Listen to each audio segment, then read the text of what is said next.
Hi friends, ഈ വ്ലോഗിലേക്ക് എല്ലാവർക്കും സ്വാഗതം. ഇപ്പോൾ ഞങ്ങൾ പോയിക്കൊണ്ടിരിക്കുന്നത് ഞാൻ കുറേ നാളായി പോകണമെന്ന് ആഗ്രഹിച്ചൊരു സ്ഥലത്തേക്കാണ് കേട്ടോ. അപ്പോൾ വീട്ടിൽ നിന്ന് ഒരു 6:30-ക്ക് ഇറങ്ങി കാലത്ത്. അങ്ങനെ ബ്രേക്ക്ഫാസ്റ്റ് ഒന്നും കഴിക്കാൻ പറ്റിയില്ല, ഉണ്ടാക്കാനും നേരം ഉണ്ടായില്ല. കാരണം പോകുന്ന സ്ഥലത്ത് എത്തുമ്പോൾ നേരം വൈകില്ലോ എന്ന് വിചാരിച്ച് വീട്ടിൽ നിന്ന് ഒരു 6:30-ക്ക് ഇറങ്ങി. അങ്ങനെ ഞങ്ങൾ പോണ വഴിക്കിൽ ശരവണ ഭവനം കണ്ടു. അവിടെ കയറി ബ്രേക്ക്ഫാസ്റ്റ് കഴിക്കാമെന്ന് വിചാരിച്ചു. അപ്പോൾ അവിടെ എന്ന് വെച്ച് കഴിഞ്ഞാൽ ഞങ്ങൾ കഴിച്ചത് മസാല ദോശയും പൂരിയും ഇഡ്ഡലിയാണ് കേട്ടോ. നല്ല ടേസ്റ്റ് ഉണ്ടായിരുന്നു കഴിക്കാണ്ട. ഇത്തിരി തിരക്കൊക്കെ ഉണ്ടായിരുന്നു അവിടെ ഭക്ഷണം കഴിക്കണോടത്തിട്ട്. വെയിറ്റ് ചെയ്യണം നമുക്ക് സീറ്റിന് വേണ്ടിയിട്ട്. അങ്ങനെ ഞങ്ങൾ എന്താ പറയുക, മസാല ദോശയൊക്കെ വന്നു. അപ്പം 3-4 തരം ചട്നിയൊക്കെ ഉണ്ട്. അതൊക്കെ കൂട്ടി നല്ല അടിപൊളിയായിട്ട് കഴിച്ചു. അത് കഴിഞ്ഞിട്ട് പിന്നെ അവിടെ നോക്കിയപ്പോൾ കുറച്ച് സ്വീറ്റ് ഇരിക്കുന്നുണ്ട്. അപ്പോൾ അതിൽ നിന്ന് 2 സെറ്റ് സ്വീറ്റ് ഞങ്ങൾ മേടിച്ചു കേട്ടോ. അത് കാറിലിരുന്ന് കഴിക്കാമെന്ന് വിചാരിച്ചു. അങ്ങനെ അത് മേടിച്ചു. അത് കഴിഞ്ഞിട്ട് ഞങ്ങളുടെ വണ്ടിയുടെ മുന്നിൽ ഒരു ബൈക്കുമ്മേ ഇങ്ങനെ കളർ കയറ്റി കോഴിക്കുഞ്ഞുങ്ങളെ കൊണ്ട് ഒരാളിങ്ങനെ വിൽക്കാൻ പോകട്ടെ. കാണാൻ നല്ല ഭംഗിയുണ്ട്. അങ്ങനെ ഞങ്ങൾ പോയിക്കൊണ്ടിരിക്കുകയാണ്. അപ്പം ഞാൻ ഈ സ്ഥലത്തേക്ക് കുറേ നാളായി പോകണമെന്ന് വിചാരിച്ചു. അങ്ങനെ ആ സ്ഥലത്തെത്തി. അതായത് ചേർത്തലയിലെ കൃപാസനം എന്ന് പറഞ്ഞ സ്ഥലത്താണ് കേട്ടോ.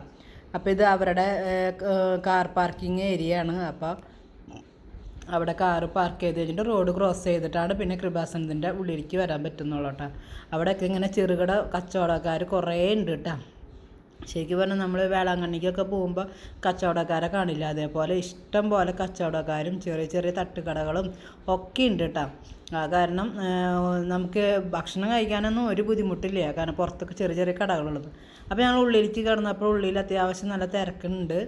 അപ്പോൾ അവിടെ തിരക്കുകളറിഞ്ഞ് അങ്ങനെ ആദ്യമായിട്ടാണല്ലോ പോണത്. അപ്പോൾ അതിൻ്റെ ഉള്ളിലത്തെ കാര്യങ്ങളൊന്നും ക്ലിയറായിട്ട് അറിയില്ല. പിന്നെ ഞങ്ങൾ ചെന്ന് ചോദിച്ചറിഞ്ഞ് അവിടെ അച്ഛൻ്റെ ഒരു ഭാഗത്ത് അച്ഛൻ്റെ അവിടെ സാക്ഷ്യങ്ങൾ പറയണു, ഒരു ഭാഗത്ത് ഉടുമ്പടി എടുക്കുന്നു, ഒരു ഭാഗത്ത് അച്ഛൻ്റെ എന്താ പറയുക വചന പ്രഘോഷണം TV-യിൽ കാണിച്ചു തരുന്നു. പിന്നെ മാതാവിൻ്റെ അവിടെ പ്രാർത്ഥന. അങ്ങനെ അതൊക്കെ കഴിഞ്ഞ് ഞങ്ങൾ 5 മണിയായി തിരിച്ചു വരുമ്പം അവിടെ നിന്ന് ചേർത്തല കഴിഞ്ഞ് കുറച്ച് കഴിഞ്ഞപ്പോൾ നല്ല മഴ എന്ന് പറഞ്ഞു, ഭയങ്കര മഴ എന്ന് പറഞ്ഞു കേട്ടോ. അത്രയും മഴയും. അത് കാരണം എന്ന് വെച്ച് കഴിഞ്ഞാൽ കുറച്ച് കഴിഞ്ഞപ്പോൾ ഭയങ്കര ബ്ലോക്കായി. എറണാകുളം ലുലുവിൻ്റെ അവിടെ എത്തിയപ്പോഴേക്കും വണ്ടികളാകെ ബ്ലോക്കായി. അവിടെ നിന്ന് അങ്ങോട്ട് വണ്ടി പോകാനായിട്ട് ഭയങ്കര ബുദ്ധിമുട്ട്. കാരണം എന്ന് വെച്ച് കഴിഞ്ഞാൽ എവിടെ നിന്നൊന്നും അറിയില്ല, അവിടെ നിന്ന് ഇവിടെ നിന്നൊക്കെ വണ്ടികൾ വന്നു. പിന്നെ ഈ മഴയൊക്കെ ആയപ്പോൾ ആകെ ബ്ലോക്കായി. കണ്ട ലുലു, എറണാകുളത്തെ ലുലു ആണത്.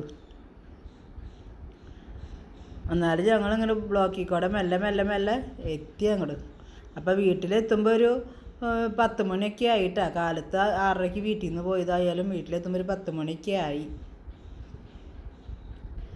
അപ്പം ഞായറാഴ്ചത്തെ ഞങ്ങളുടെ ഒരു ചെറിയ വിശേഷമാണ്. ആഗ്രഹിച്ച ഒരു സ്ഥലത്തേക്ക് പോയി കാര്യങ്ങളൊക്കെ നടത്താൻ പറ്റി. അപ്പോൾ ഈ വീഡിയോ നിങ്ങൾക്ക് എല്ലാവർക്കും ഇഷ്ടപ്പെട്ടാൽ ലൈക്ക് ചെയ്യാനും സബ്സ്ക്രൈബ് ചെയ്യാനും ഷെയർ ചെയ്യാനും മറക്കരുത് കേട്ടോ.